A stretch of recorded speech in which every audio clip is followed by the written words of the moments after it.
The final stylized effect is the scribble effect. This is a fun effect because it lets you look like your paths were drawn by hand using a scribble technique. There are a number of different presets that you can choose from the top here to give you a different look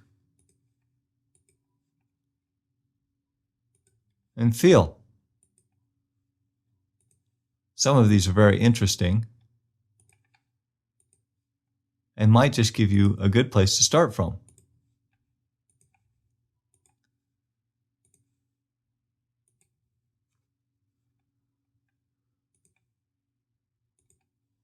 For the scribble effect, you can set the angle,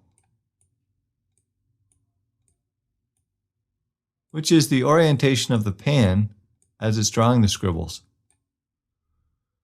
Notice that for the star shape, some orientations are aligned perfectly with the angle of the path. As a result, those areas aren't squiggly at all.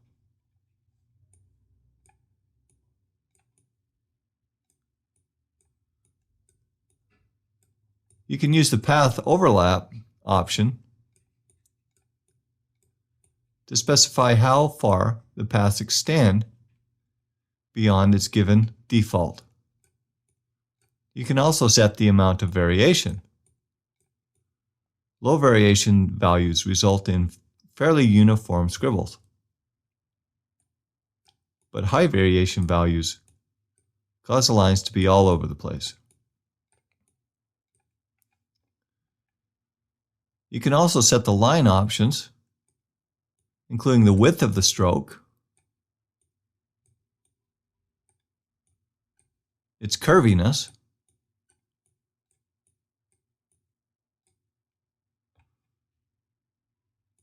and the variation of the curviness.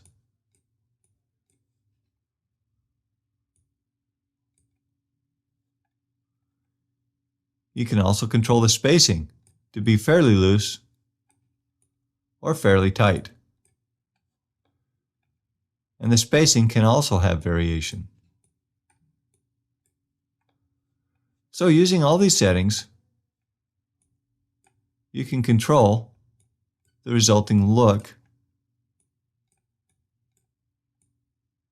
of the scribble effect. Notice also how the scribble effect has impacted the fill as well as the path. When you're happy with the settings, click the OK button. To revisit the scribble options, click on the scribble effect in the Appearance panel.